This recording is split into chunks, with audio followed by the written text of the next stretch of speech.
Hey, what's going on YouTube? UK here with yet another e-bike review. This time I got a little something different. Many of you know I've bought a lot of Lunar bikes in the past. This time kind of went a different direction. Long story behind this one. Originally saw the Mate X on Indiegogo, I don't know, a year and a half ago. It's like, damn, that looks like a pretty good bike. Pretty good price. I think the 750 watt model with the, I think it was 12 amp hour battery at the time, was $9.99 shipped. And yeah, it looked pretty good. I mean, build quality, full suspension, fold in, all the bells and whistles. So it sounds like a good deal, but I ended up not going with the Indiegogo campaign purely because I've been burned on Kickstarter and Indiegogo before. I figured I would wait until these things actually show up and are no longer vaporware, and then just grab one off the used market, off classifieds like Craigslist. So that's exactly what happened here. I got the Mate X in, I believe they call this Desert Storm. It's basically got everything that you could get from the Indiegogo campaign, including all the extras, all the upgrades, except for a couple, and I'll go over those in a second. I wanted to make this video because Mate, the company, has got a lot of flack recently with their delivery schedule of these bikes. I mean, it's Indiegogo, they're gonna suck. I mean, it is what it is.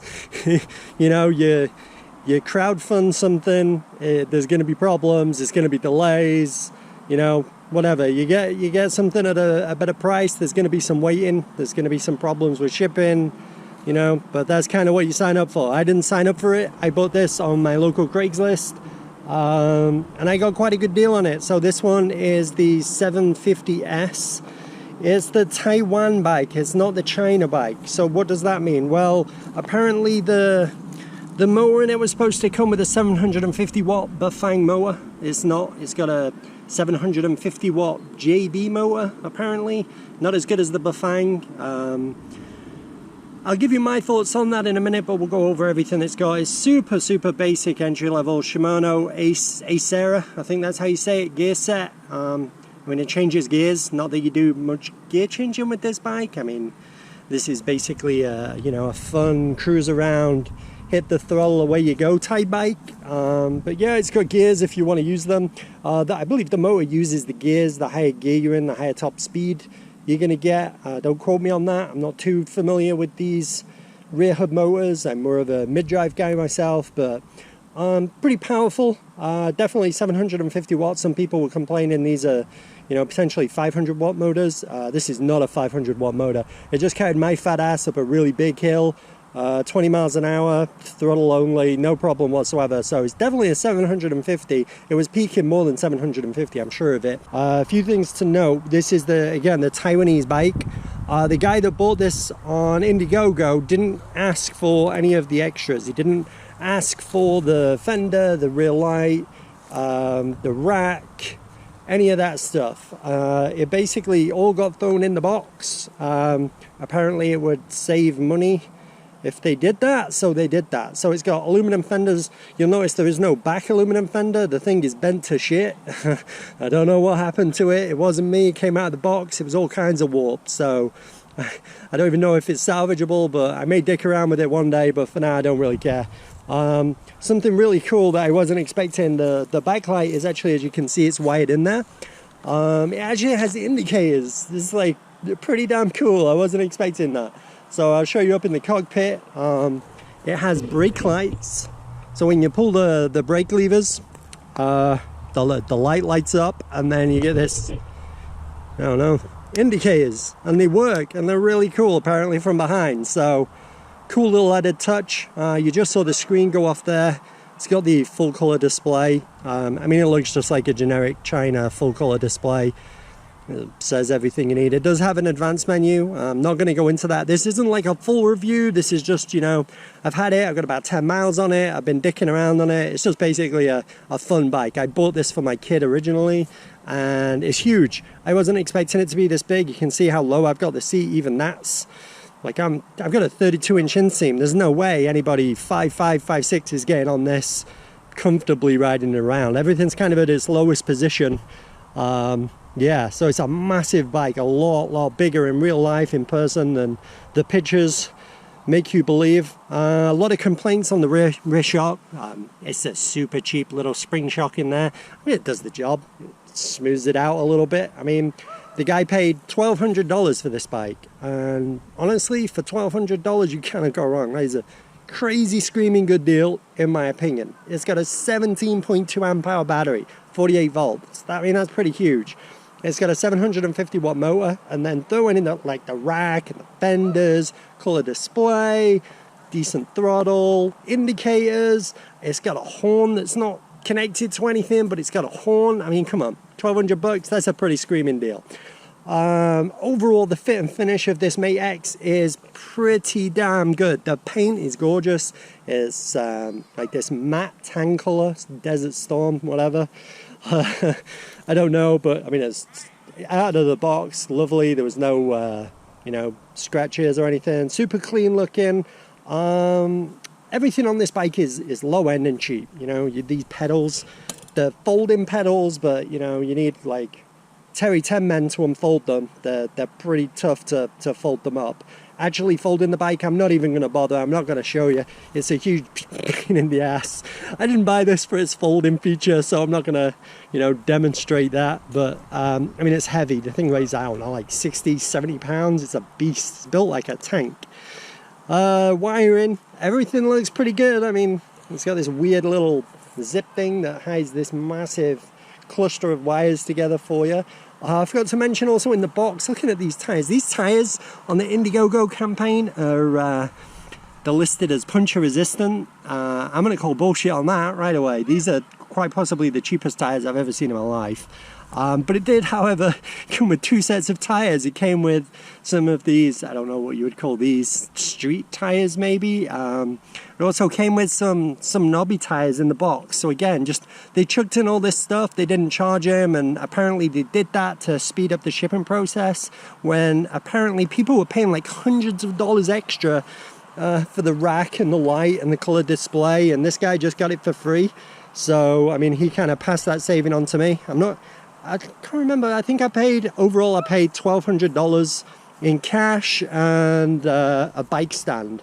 So I think my trade value, I'm into this about $1,400, and with all the, you know, the extras, this is an absolutely banging bike for $1,400. I don't think you're going to get more bike for $1,400, period.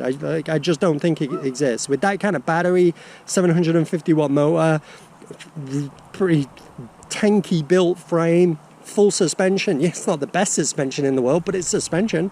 I mean, I'm riding on this field. This field's full of potholes and bumps and stuff, and it, you know, it cushions it out, lets some air out of the tires. This is a, you know, a real fun kind of ride, and I think that's kind of the premise of what the Mate campaign was all about. It was, yeah, this is the funnest bike ever. You don't need to do anything. Just sit on it and pop the throttle. So I do have a Juiced Bike City Scrambler. I'm going to do like a comparison. I bought my wife the City Scrambler, I don't know, a few months ago now, and she absolutely loves it. It's her favorite thing ever, and I've been stealing it recently because it is a really fun bike. I'm going to do a comparison between the Mate X and the Juiced City Scrambler, probably in the next couple of weeks once I've got a few more miles on this, and, you know, providing the thing doesn't like literally explode on me. You never know. I mean, these Indiegogo things. Yeah, so what do you want to talk about? Well, cheap chainring, cheap gear set, cheap pedals, cheap shock. I mean, this thing was cheaply put together.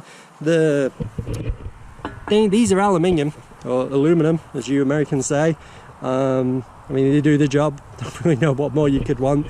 The good thing about this is the frame. The frame is like super soft. I mean, it's, yeah, you can take this thing into war. You could, you know, ride in and do some damage with this bike if you wanted.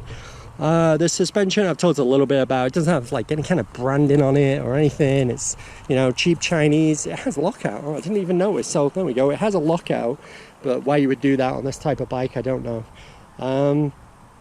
So yeah, there it is. That is my first impressions I'm going to wrap this video up when I haven't really gone over anything. The first impressions of the Mate X, expect a more in-depth review once I've spent some time with it. I'm just going to like blast around on this thing. I mean, it's not going to be a serious bike. I'm not going to take it too seriously. I'm only into it $1,400 and I'm fairly sure I could sell it tomorrow for at least that, if not more.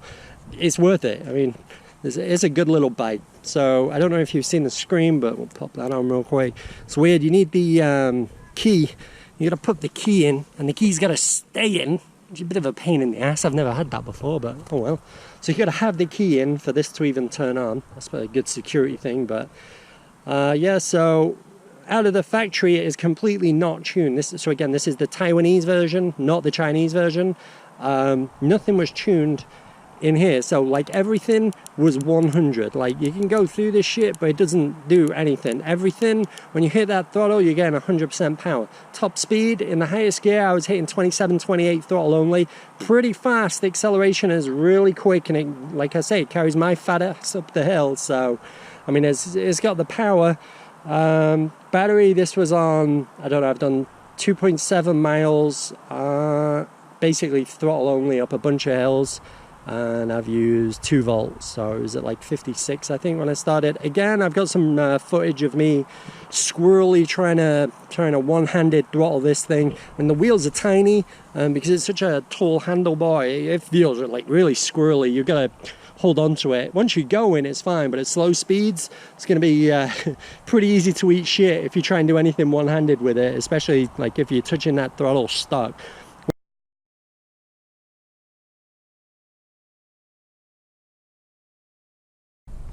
All right, I'm back. My camera battery died. Never mind. Anyway, I bought this bike for my kid so he could come on rides with us and keep up, because we've all got e-bikes, and I wanted he's 12, he's about 5'6", 5'7". I wanted to get a small bike. I figured a folding bike with small wheels would be perfect for him. Hell no, he can't carry this, he can't lean on this.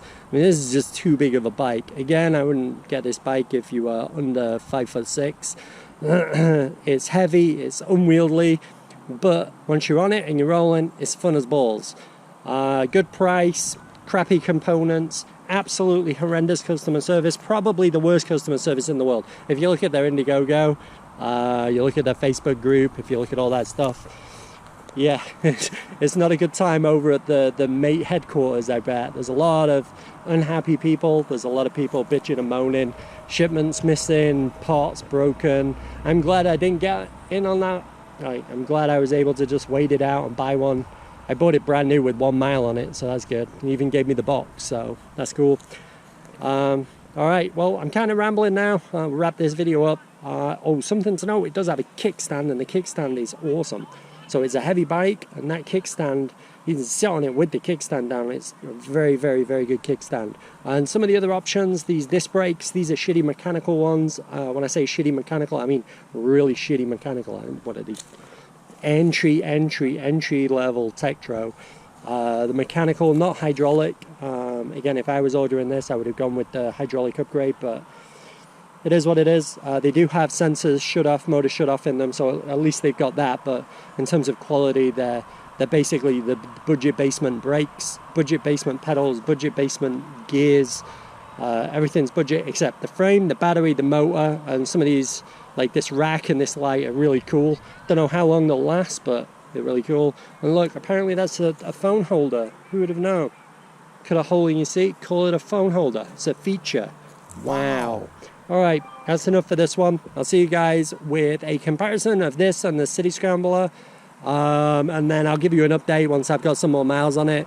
My kid isn't going to ride this. It's way too big for him. It's way too heavy for him. I'm going to ride this. I'm going to blast around fields and parks and just have a good time. And I mean, it's a fun bike. It's a cheap, fun e-bike, and I kind of like it. So, till next time, guys. Bye-bye.